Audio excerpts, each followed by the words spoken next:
Thank you, Lord. Welcome po sa lahat. Thank you po sa pagbibigay natin ng panahon para sa Panginoon. Welcome po. Welcome sa aming mga inaanak, si Brother Jason and Sister Jo Malin. Sila po ay nag-volunteer na makakatulong natin. Nahabag kasi sila sa music team eh. Hindi, joke lang.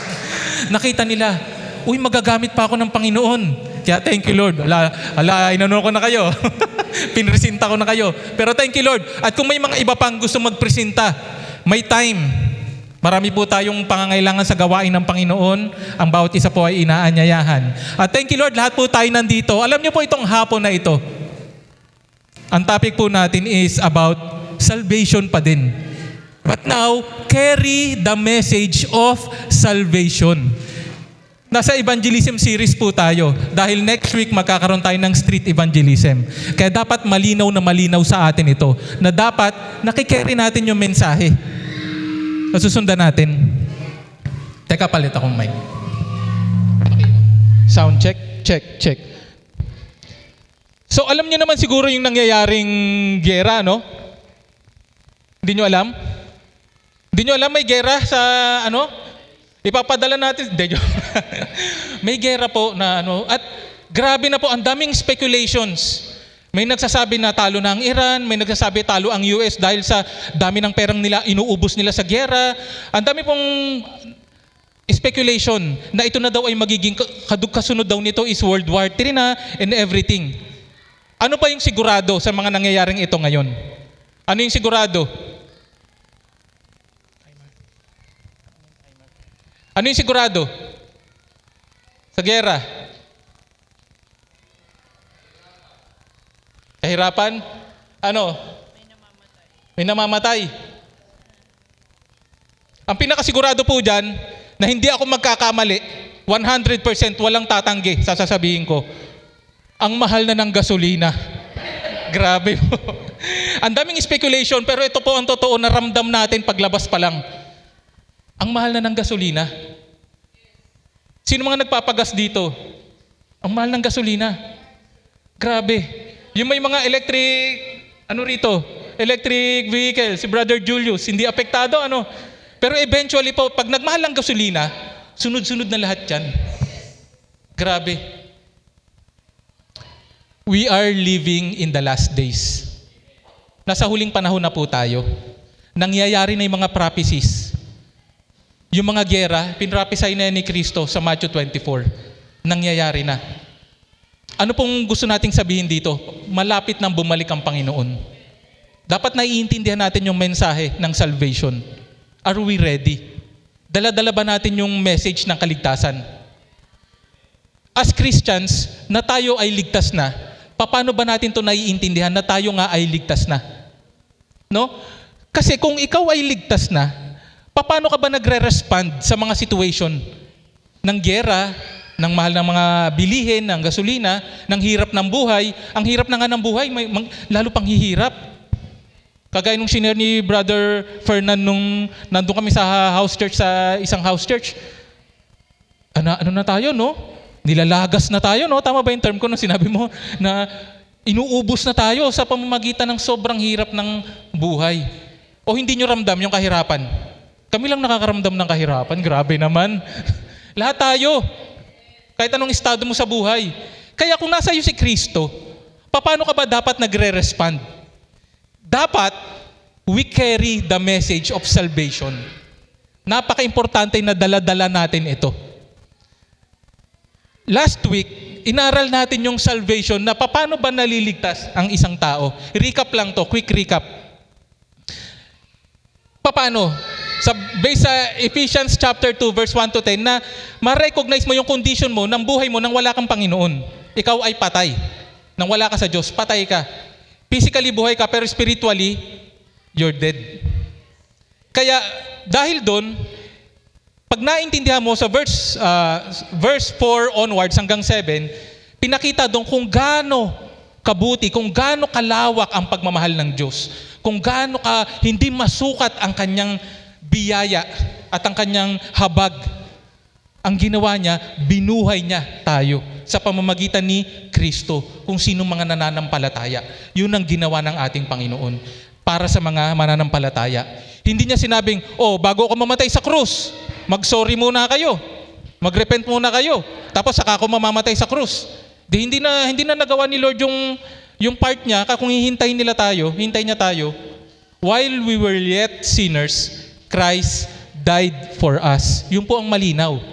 At magiging effective lang yun kung totoong nananampalataya ka. Dahil yung kaligtasan na yun, may iaabot lang sa iyo ng Diyos sa pamamagitan ng pananampalataya. Kaya napaka-importante na maintindihan natin ito. You cannot save yourself. Hindi mo kayang iligtas ang sarili mo. Ang makakapagligtas lang, sino? Si Jesus.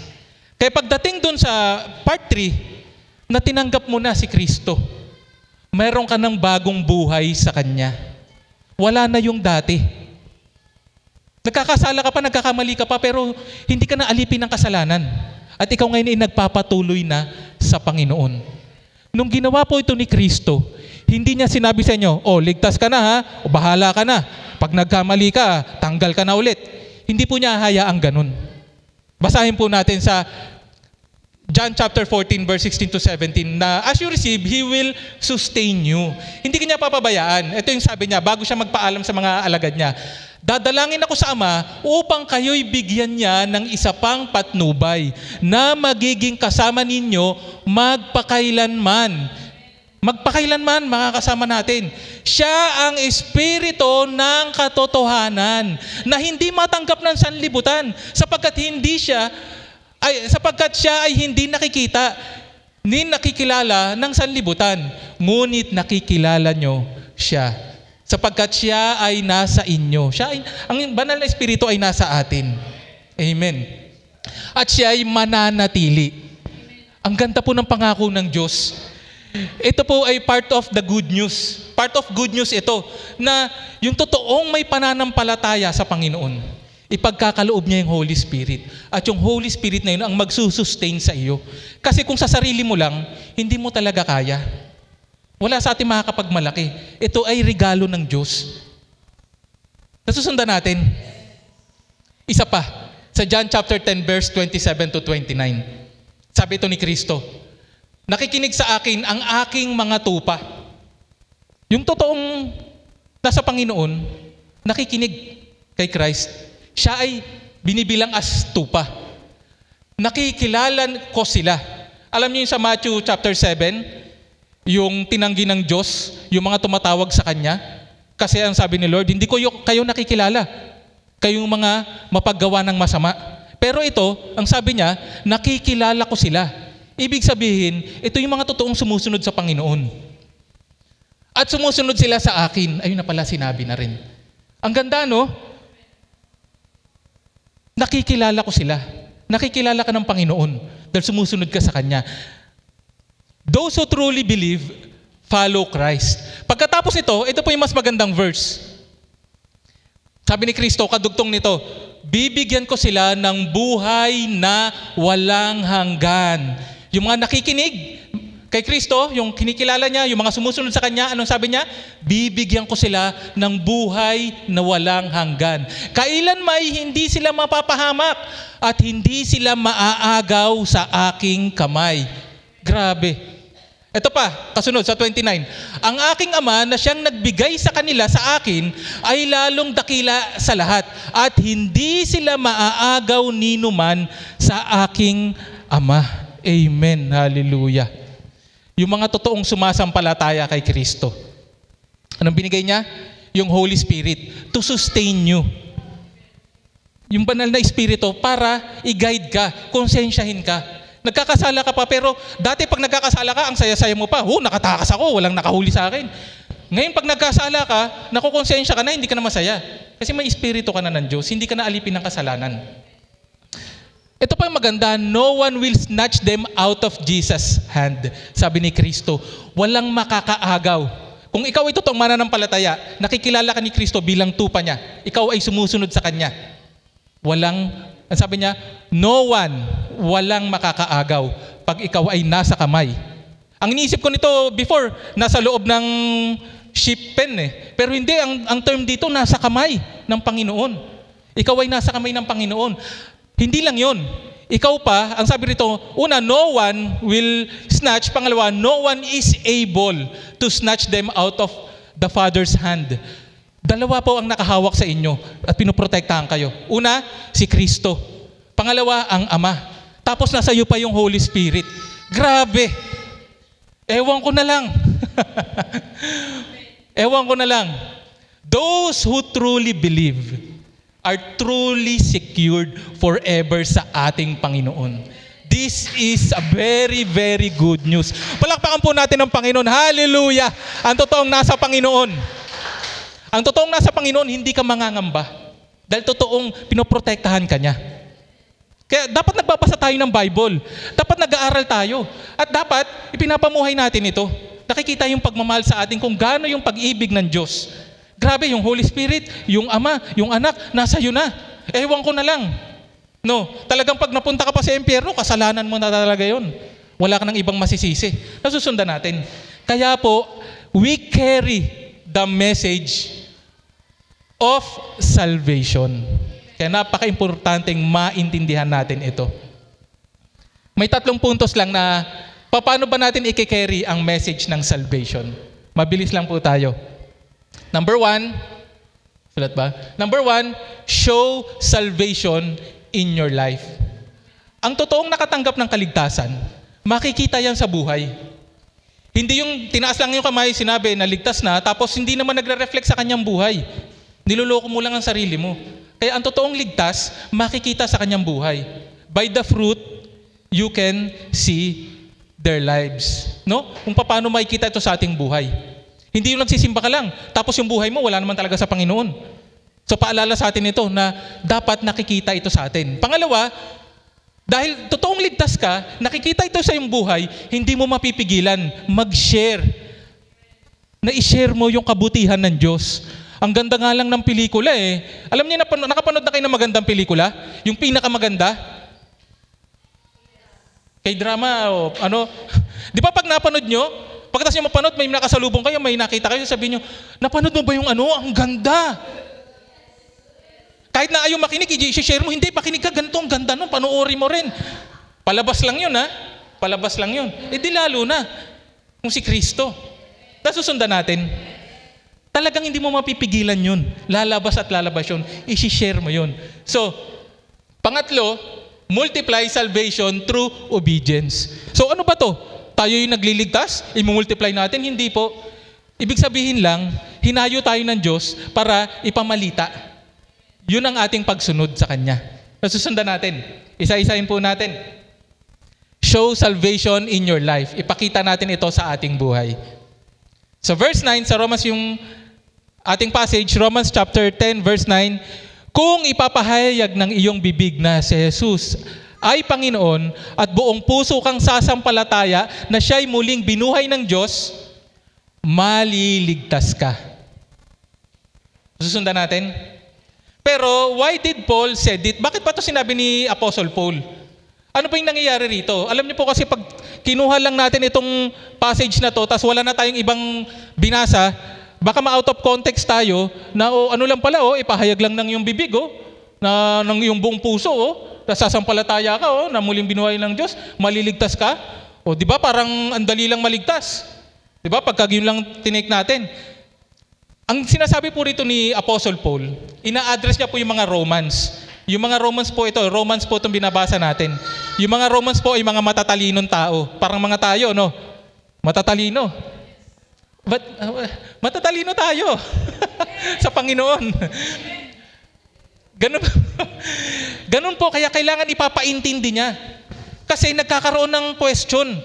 Kasi yung mga Israelites na buong buhay nila, sila ay maka-Diyos. Na nasa kanila na yung kasulatan.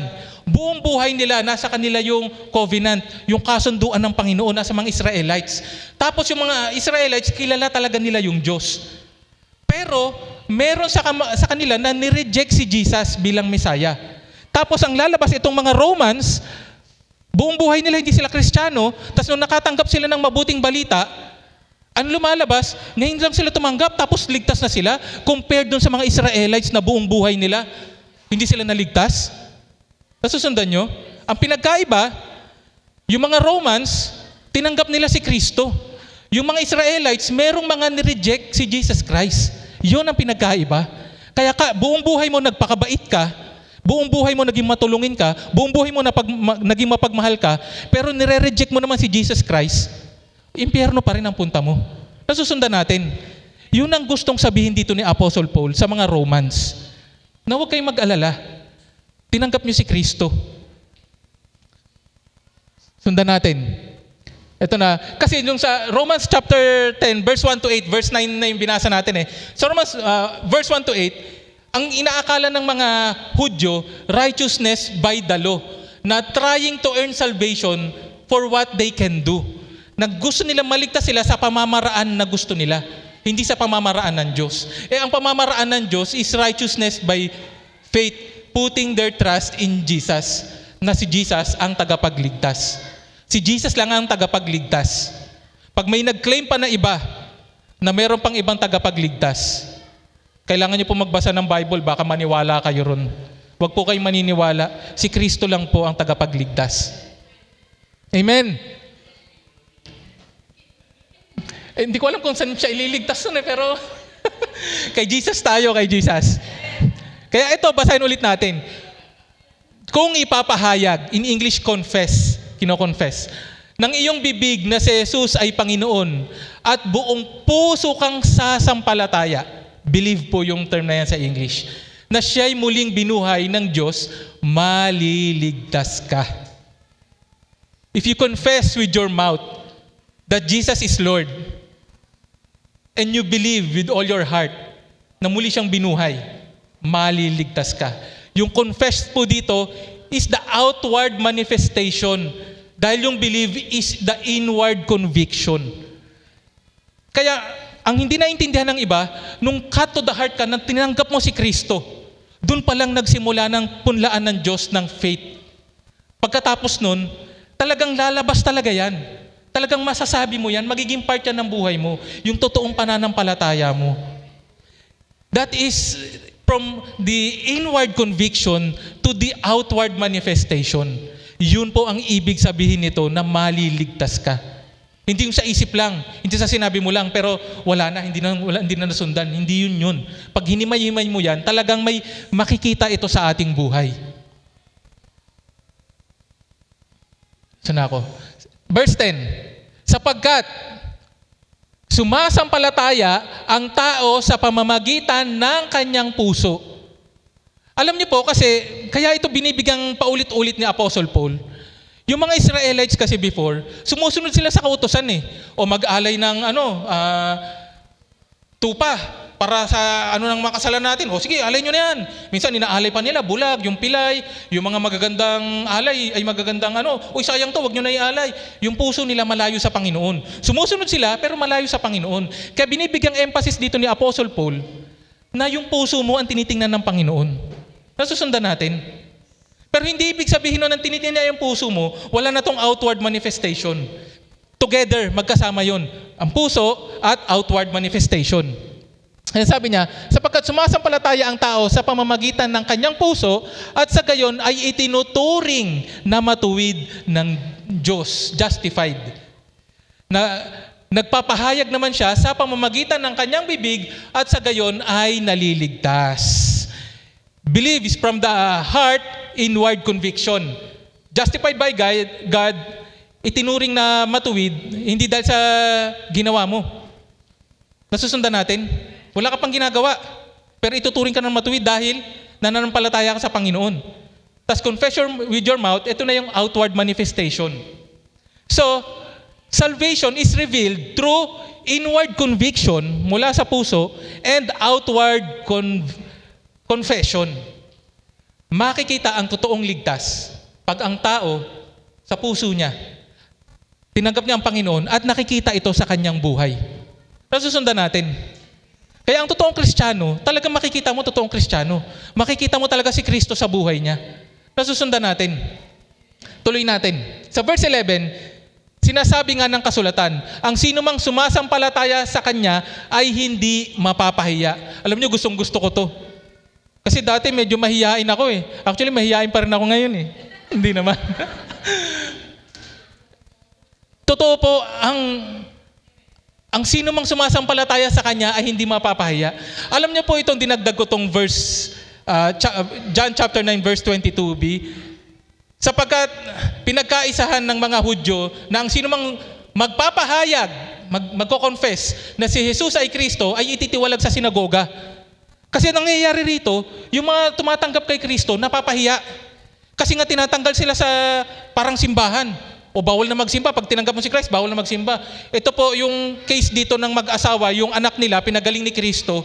Tapos ini-scrutinize yung mga magulang, na totoo bang si Kristo yung nagpagaling, si Jesus yung nagpagaling dito? Ang sagot nila, matanda na po siya na lang po ang tanungin nyo. Kasi ang lumalabas, pag kinonfess nila na si Jesus ang Kristo, tatanggalin sa sinagoga. Pero ang pangako ng ating Panginoon, ang sino mang sumasampalataya sa Kanya ay hindi mapapahiya. Amen. Kaya huwag na tayong mahiya. I-share na natin ang salita ng Diyos. Kung baka iisipin nila, ay ang banal naman nito, nagbabasa pa ng Bible during break time. Huwag kang mahiya. Hindi ikaw ang napapahiya, sila ang napapahiya. Nasusundan natin. Pag tayo gumagawa ng mabuti, hindi natin sinasamantala yung mga bagay-bagay na kahit lahat ng nasa paligid natin ay hindi na sumusunod. Hindi tayo napapahiya. Dahil isa lang naman ang makakita nun, ang ating Panginoon. Kaya pag ikaw sumasampalataya sa Panginoon, hindi ka mapapahiya. If your faith is real, you will not be put to shame. Show salvation in your life. Amen. Tuloy po natin. Kaya't walang pagkakaiba ang katayuan ng Hudyo at ng Hentil. Ito yung binabanggit ko kanina kasi kinukompare nga ng mga Israelites dun sa mga Romans. Pero ang sinasabi nga rito, wala nang pagkakaiba. Iisa ang Panginoon ng lahat at siya'y masaganang nagbibigay sa lahat ng tumatawag sa Kanya. Dahil sinasabi ng kasulatan, maliligtas ang lahat ng tumatawag sa pangalan ng Panginoon. Ibig sabihin nito, God shows no favoritism. Maging Israelite ka, maging Hudyo ka, maging Romans ka, maging Hentil ka, wala nang favoritism ang Panginoon. Lahat ay masagana niyang binibigay ang kaligtasan. Salvation is not limited by ethnicity or culture or etc. Salvation is for everyone. Kaya ang lahat po ng tao may pag-asa. Naniniwala po ba kayo ng lahat ay may pag-asa? Amen. Thank you, Lord. Dahil dyan, sa point number 2, we share salvation with others. Nasubukan niyo na bang mag-share ng kabutihan ng Panginoon?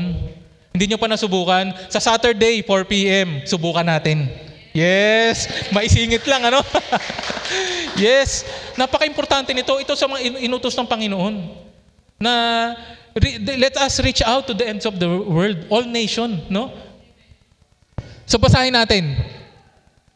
Sabi niya, maligtas ang lahat ng tumatawag sa pangalan ng Panginoon. Sa verse 14, paano naman sila tatawag sa Kanya kung hindi sila sumasampalataya?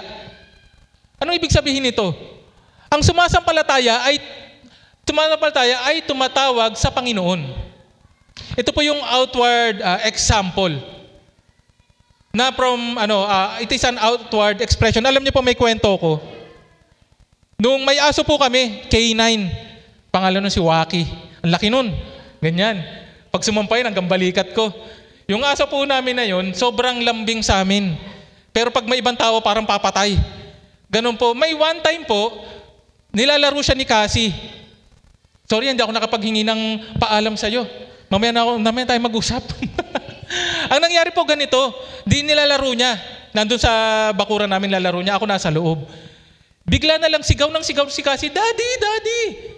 Yung pala, yung paghaharot ni Waki, nasasaktan na siya. Naalala mo yun? Hindi mo na maalala, buti naman.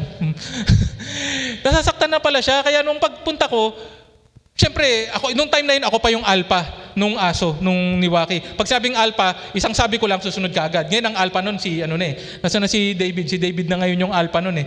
Alam niyo po, dito ko siya kinukumpara na hindi niya tinawag si Paul. Yung bunso, hindi po yun ang tinawag niya. Hindi niya tinawag si David, hindi niya tinawag si Melanie. Ako yung tinawag niya. Nasusundan niyo, kasi naniniwala siya, ako yung alpha, na isang tawag ko lang doon, na kagad? Hihinto na kagad yung aso.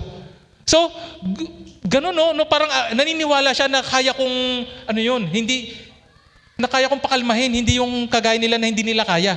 So how much more yung Panginoon? No, pagka meron tayong isang biglang, sa ating experience, o nangyari, hindi tayo pupunta muna kung kani-kanino, pupunta kay 5-6, o pupunta kung kani-kanino, tapos huli na yung Panginoon. Hindi. Unahin natin tawagin ng Panginoon. Susundan natin. Si Lord ang magbibigay sa atin ng wisdom kung paano natin susolusyonan, kung paano tayo hihingi ng tulong, paano tayo lalapit sa kapatiran, kung paano tayo magtutulungan. Ang una, ang Panginoon. Hindi last resort. Yung iba kasi nagiging last resort si Lord, Una pa ang Panginoon. Sa 14, paano sila sasampalataya kung wala pa silang napapakinggan tungkol sa Kanya? So napaka-importante po na i-share natin ang salita ng Diyos.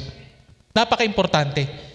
Dahil only those who hear and understand the gospel can respond in faith because faith comes from hearing. Kailangan po nilang mapakinggan. Kung wala pong mag-share sa kanila, paano sila tatanggap sa Panginoon? No? Thank you Lord, marami ng medium ngayon.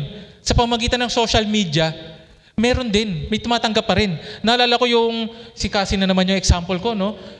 Siya yung, during that time, tumanggap siya sa Panginoon dahil sa isang TikTok post. Tama ba? Dahil sa isang TikTok post. Hindi ko alam pa paano nag-share yun, pero nakatanggap siya sa Panginoon dahil sa isang TikTok post. Walang imposible sa Panginoon. Ang kailangan natin, i-take advantage natin yung situation. Kung mahilig ka mag-Facebook, sa simpleng Facebook post, baka may makabasa nun. Na-sharean mo pala siya. Ang daming paraan. Again, sa Saturday, 4 p.m., physically mag-share tayo. Yes, thank you Lord. Thank you Lord. Sa John chapter 4 verse 41 to 42, ito po yung supporting verse. At marami pang sumasampalataya nang mapakinggan siya. Ito po yung mga nakapakinig kay Kristo. Maraming sumampalataya nang napakinggan siya. Sa 42, pagkatapos sinabi nila sa babae, ito po yung Samaritan woman naniniwala kami ngayon hindi dahil sa sinabi mo, kundi dahil sa narinig namin siya. Alam namin siya na nga ang tagapagligtas ng sangkatauhan dahil napakinggan nila si Kristo. Pero gusto ko lang i-pinpoint dito yung hindi dahil sa sinabi mo, ibig sabihin, nag-testify kasi yung babae. Pero hindi sila naniwala dahil doon na kay Christ. Nagkaroon sila ng faith dahil napakinggan nila si Kristo. Ano pong ibig sabihin nito? Yes, ang ganda ng mga testimony natin. Pero hindi po yun ang word of God. Kaya, pag ang ganda ng testimony natin, hindi tayo yung magaling, ipopoint natin kay Christ. Dahil doon sila tatanggap. Dahil pag nag-testify ka lang, hindi mo naman shinare si Jesus, sino tinanggap nila? Ikaw. Nasusundan natin. Kaya lagi ipopoint natin kay Jesus. Ang ganda ng ginawa ng Lord sa buhay natin, yun ang ipapamalita natin, ipapakita natin sa kanila. Always pointing to Jesus. Dahil si Jesus ang magaling, hindi tayo. Amen. Sunod. 14c. Paano naman sila makakapakinig kung walang mangangaral sa kanila? No? So there should be someone to share the good news. Kailangan may mag-share talaga. At tayo yun. Tayong lahat na nandito, mag-share tayo ng salita ng Diyos. Sa Acts, ito po ang ganda nito. Ito po yung sa isang eunuch, isang leader. Sa Acts chapter 8 verse 35 to 36. Simula sa kasulatang ito ay isinasalaysay sa kanya ni Felipe ang magandang balita tungkol kay Jesus. Alam niyo po ito si Felipe, Apostle Philip, nakisabay siya sa isang eunuch, isang leader. Nakisabay siya sa binubuhat pa noon Kung ngayon sa panahon natin ngayon, nakisabay siya sa kotse, parang ganun. Nung nakisabay siya, nakita niya nagbabasa ng scripture. Yung binabasa niyang scripture is Isaiah yata yun, Isaiah.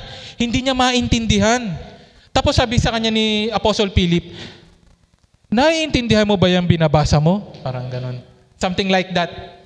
Sabi niya nga, hindi ko nga maintindihan unless may magpapaliwanag sa akin. So along the way, pinaliwanag sa kanya ni Philip. Nagpatuloy sila sa paglalakbay at dumating sa isang lugar na may tubig. Kaya't sinabi ng pinuno, yung eunuch, tingnan mo, may tubig dito. Mayroon bang hadlang upang ako'y bautismuhan? Nasusundan nyo, nakasabay niya lang. Tapos napaintindi na sa kanya na, alam mo ba yung sinasabi dyan sa binabasa mong sinasabi ni Prophet Isaiah, alam mo ba kung sino yung tinutukoy dyan? Si Jesus Christ. Alam mo ba si Jesus Christ, namatay siya para sa ating mga kasalanan. Ganun yung pinapaliwanag niya. Tapos pinako siya sa krus, namatay siya, on the third day nabuhay siya. Tapos noon, minit niya kami sa Galilee, sa bundok. Ang sabi niya sa amin, bautismuhan niyo sila. Lahat ng tatanggap, pangangaralan mo sila. Kaya nung naintindihan ito ng eunuch, nung pagdaan nila may nakitang tubig, sabi, oh, may tubig. Meron pa bang makakapagpigil sa pagbabautismo sa akin? Grabe. Thank you, Lord. Isang beses niya palang napakinggan ng salita ng Diyos. Tumanggap na siya. Nakita niya yung tubig, nagpabautismo siya. Grabe, thank you, Lord. Kaya po sa May, magkakaroon po tayo ng youth baptism. Ang dami ko nang pinaplag, ha? Magkakaroon po ng youth baptism, pero kahit hindi ka youth, kung tinanggap mo ang Panginoon, pwede ka magpabaptize. At libre po yun sa mga magpapabaptize. Libre ang entrance, libre ang swimming pool, libre ang tubig, libre ang pagkain, syempre. Libre ang salita ng Diyos. Yes, thank you, Lord. Grabe, ang saya, no? Ang saya maging Kristiyano talaga, no? Amen, hallelujah. Ituloy po natin yung kwento. Ito yung recap lang, para yung sa verse 14, maisa-isa natin, no? Paano naman sila tatawag sa Kanya kung hindi sila sumasampalataya? Paano sila sasampalataya kung wala pa silang napapakinggan tungkol sa Kanya? Paano naman sila makakapakinig kung walang mangangaral sa kanila? Nasusundan nyo? May mangangaral. Tayo yun. Para mapakinggan nila ang mabuting balita. Sa pakikinig nila, magkakaroon sila ng pananampalataya. Ang mag-o-open ng kanilang isipan at tenga, ang kanilang puso, syempre ang Panginoon, hindi tayo. Sa pakikinig, magkaroon sa pananampalataya. Ang pananampalataya ay tumatawag sa Panginoon. Kasi dun sa verse 13, pabalik, everyone who calls on the name of the Lord will be saved. Amen. Kaya muli, inaanyayahan ko ang bawat isa. Sa this coming Saturday, ang ating street evangelism, March 21. 4 p.m. hanggang 5 p.m. lang. Ang bilis ng isingit nito. Pagdating ng 5 p.m., may isang bahay pang kulang. Okay, wag na yan, 5 p.m. na. No? Joke lang, no? Hanggang 5 p.m. lang kasi alam ko busy tayong lahat eh. Pero yung isang oras na yun, pwede. Kasi mas mananamnam mo yung salita ng Diyos. Alam niyo ba, sa isang kaluluwa lang na bumalik sa Panginoon, grabe, ang daming anghel sa langit ang nagkakasiyahan. Alam niyo yung sa kwento na yun? Na pag may bumalik sa Panginoon, ang daming anghel na nagkakasiyahan, ganun din tayo. Dapat na-enjoy natin. Kaya sa Saturday, ang objective lang natin na ipakilala natin si Kristo. I-share natin siya. At ipaalam natin na may simbahan dito. Meron kasi, hindi alam na meron ditong gawain ng Panginoon. Tama ba sila, Sister Joanne and everyone? Di ba, no? Hindi nyo alam. Pero nung nalaman nyo, tama ba? O hindi nyo pa rin alam? Hindi, alam na. Kaya nandito sila ngayon. Sila brother, anong pangalan nito? Brother Russell. Grabe, pinag-pray lang yan. Hindi naman yan sinera ng, ito ang salvation ha, ganito yan, ganito. Tama ba? Hindi naman ganun, no? Brother Joey, pinag-pray lang natin sila, no? Pero grabe, yun lang pala yung inihintay nila. Grabe, hindi mo alam kung paano kikilo si Lord. Yung 1 hour na ilalaan natin sa Saturday, hindi mo alam kung anong gagawin ni Lord. Ang gagawin lang natin sumunod. Si Lord nang bahala. Pagkatapos na may merienda pa. Promise, masarap ang merienda. Thank you, Lord. Meron pong 3 approach na pwede tayong gawin. Shotgun approach. Sino may shotgun dito? Hindi po, ang ibig ko sabihin ng shotgun approach, share mo yung gospel in 1 to 2 minutes. Kayang-kaya po yun. Mag-share ka ng 4 truths. Ano po yung 4 truths? Okay, mabilisan lang. Orasan mo. Hindi, joke lang.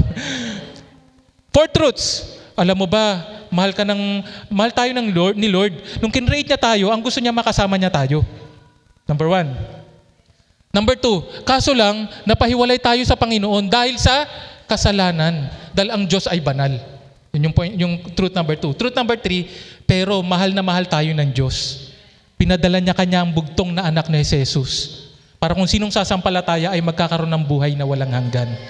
Number 3. At number 4, syempre, nasa iyo na ngayon ang decision kung tatanggapin mo si Kristo. Okay, let's pray. Ganun mo sasabihin. Less than 1 minute lang yun. Na-share mo yung simpleng-simple. Di lalo na kung mas marami kang time. Pero yun po yung tinatawag na shotgun approach. In 1 minute, 2 minutes, kaya mong i-share in a basic words. May i-share mo yung kabutihan ng Panginoon. Nasusundan natin. Ang dali lang, ano? Oh, yes, may paraan na tayo. Pangalawa, invitational approach. Ito yung kakatoka, magandang araw po, may gawain po kami dyan sa ano. Ipag-pray lang po namin kayo. Yun po yung ginawa namin nila Brother Joey. Pinag-pray lang. Pero thank you Lord. Nakapagsimba yung mga pinag-pray. Thank you Lord, no? Ganun lang. Tapos saka mo sila i-invite. At meron tayong mga material na ipapamigay. Meron tayong ganito, pamaypay. Mainit ngayon eh. Tama-tama. Oo. Pamaypay. Oo, tama-tama. Ito naman itong Romans 6:23, ang tawag dito, ang term na gamit dito is one verse evangelism. Pero kahit hindi nyo sundan, kahit sundan nyo, okay lang. May instruction din dito sa likod. Dami ko nang pinaplug, The invitational approach yun. Ito naman yung relational approach, yung pangatlo, ito yung long term. Ito yung magbibuild ka ng relationship as you share Jesus. So kagaya nung sinabi ni Brother Dennis, 1 hour sa isang bahay, okay lang yun. Tapos kahit hindi mo pa kagad invite sa church, pinag-pray mo lang, tapos sasabihin mo, oh bro, next week baka kung hindi ka busy, daan ulit ako rito. Wala lang, kwentuhan lang tayo. Pero hindi nila alam, unti-unti mo nang ini-introduce si Christ. Nasusundan natin, ang daming paraan. 3 lang to, pero alam ko may kanya-kanyang paraan kayo. Ang dali lang mag-share ng salita ng Diyos. Ang dali lang mag-invite. Makiisa tayo sa gawain ng Panginoon. Amen. Amen. Thank you Lord. Hallelujah. At dahil dyan, punta na tayo sa third point, multiply salvation through obedience. Paano ito? Sa Romans chapter 10 verse 15, kadugtong. At paano makakapangaral or magpipreach ang sinumang kung hindi siya isinugo? Tulad ng nasusulat, o kay gandang pagmasdan ang pagdating ng mga nagdadala ng magandang balita. No? Paano makakapangaral kung hindi naman sinugo? Sino ba yung sinugo? Sino? Si Jesus Christ sinugo, tama. Lahat po tayo. Kasi kung lalagyan natin ng categorization na ang isinugo lang ganito, baka hindi mag-grow ang salita ng Diyos. O ngayon pag sinabi, hindi si pastor lang magsusugo, o sige ako magsusugo, sinusugo ko kayong lahat. O paano ba yan? Ang Diyos sends us to preach and make the gospel known para makilala nila kung sino si Kristo.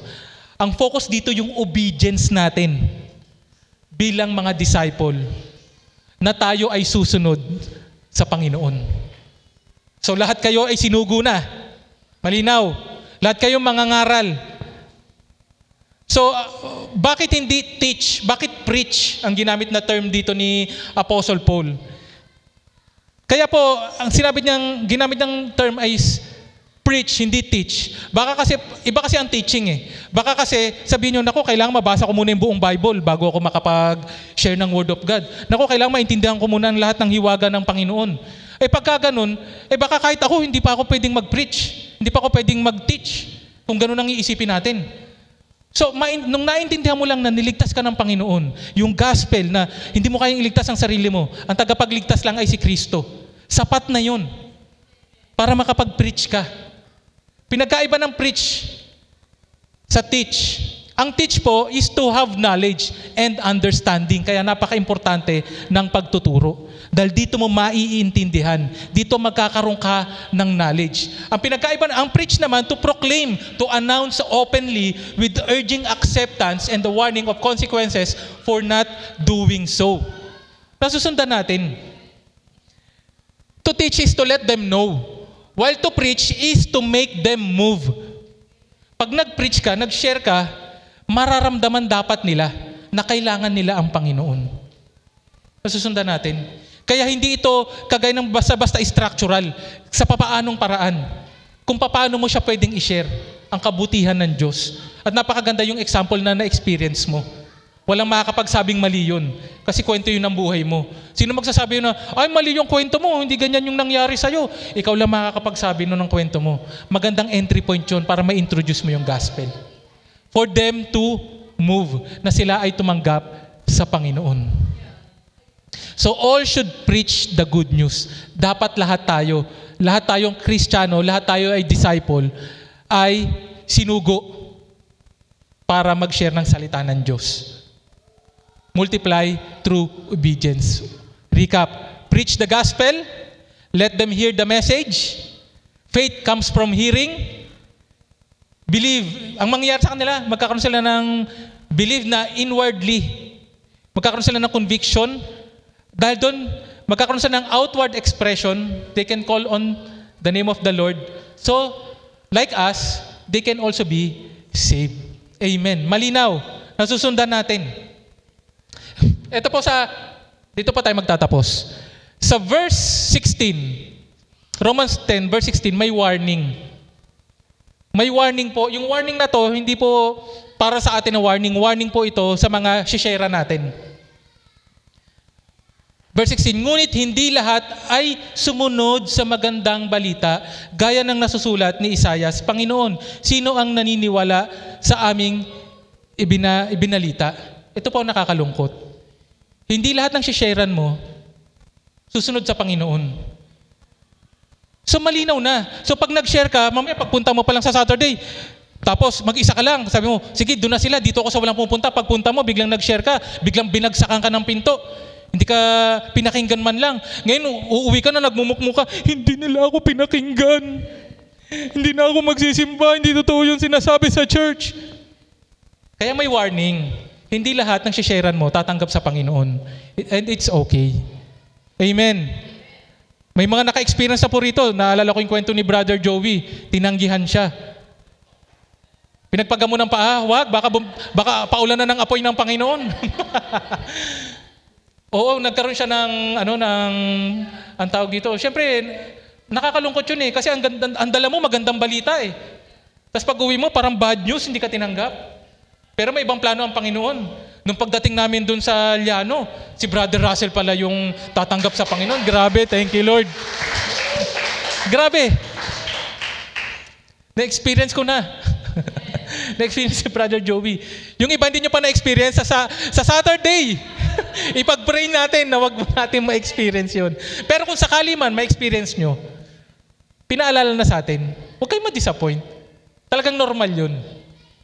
Do not be discouraged. It is normal that not everyone will accept. Our job is not to save. Tayo ba'y magliligtas? Isa lang ang tagapagligtas, si Kristo. Salvation is God's work. Our task is to share the message. God is the one who will bring salvation. Napakalinaw. Hallelujah. Amen. Dahil ang Diyos, siya ang nagbubukas ng puso. Hindi tayo. Minsan, alam niyo po isang testimony ko. Nung ako po ay nakakilala sa Panginoon, hindi po ako sineran. Tama ba? Nililigawan pa lang kita noon o tayo na noon, sikreto lang. Pagpunta ko sa kanila, nandun si Pastor Jess. Nag-preach na minsan yun 2 beses dito. Nagpunta siya doon. Tapos nagkukwentuhan sila ni Brother Joey tungkol sa Biblia. Siyempre, awkward sa akin yun kasi hindi naman ako nagsisimba. So, uuwi na ako. Sumabay siya, uwi na rin siya. Nung pauwi na, ang sikip nung daanan dun Pag uwi na, sabi niya sa akin, ewan ko kung kilala niya na akong person nun Basta ang sabi niya sa akin, bro, sa Sunday, simba ka, sama ka sa kanila. Ganun lang kasimple. Yun lang yung sinabi niya sa akin. Kasi ito hindi ako ini-invite Hindi, kasi kaya niya hindi ako in-invite. Dahil pag in-invite niya ako, siguradong sasama ako Siyempre, kailangan pogi points yun di ba? Yung magiging bilang ko, gusto nun maka-Diyos. Di, pogi points yun, ang pogi ko nun. Pero hindi niya ako in-invite. Yung simpleng pag-invite sa akin ni Pastor Jess, bro, sa Sunday, sama ka sa kanila. Grabe dahil doon, nakapakinig ako. Dahil nakapakinig ako, nagkaroon ako ng pananampalataya. Amen, hallelujah. Naging pastor ako? Grabe naman, pero thank you Lord. Thank you Lord, thank you Lord. Hindi mo alam, yung simpleng pag-invite mo, yung simpleng pag-share mo, hindi natin alam, hindi natin makaikakahon ang salita ng Diyos. Living testimony ako. Nung unang nagsimba nga ako, hindi pa nga dahil sa, dahil sa gusto ko talagang magsimba Pero na-attract ako, alam niyo kung saan? Sa music. Pinatugtog kagad ako. Sabi, ay walang nagbe-bass dito. Gusto mo mag-bass? Nung next Sunday, dala ko na yung bass ko. Tumugtog na kagad ako. Hindi pa ako naniniwala sa Diyos noon. Ang gusto ko lang tumugtog. Hindi mo talaga alam kung paano ka kakausapin ng Diyos, paano ka hihipuin ng Diyos. Grabe talaga. Thank you, Lord. Alam niyo, napakabuti ng Diyos sa aking buhay talaga. Thank you, Lord. Thank you, Lord. Kay Lord lang. Ang Diyos ang nagbibigay ng pagkakataon na mapakinggan nila. Tayo ang ginagamit doon. Ang Diyos ang nagbibigay ng pananampalataya. I-share lang natin. Ang Diyos ang nagbabago ng buhay. Hallelujah. Dadalhin lang natin ang mensahe ng kaligtasan. Ipapakita natin ito sa ating buhay. I-share natin sa kanila kung gaano kabuti ang Diyos. At susunod tayo para marami pang makakilala sa Panginoon. Sapagkat gayon na lamang ang pag-ibig ng Diyos sa sangkatauhan. Kaya ibinigay niya ang kanyang kaisa-isang anak upang ang sinumang sumasampalataya sa kanya ay hindi mapahamak kundi magkaroon ng buhay na walang hanggan. Hallelujah. That's why we carry the message of salvation. Magsitayo po ang lahat.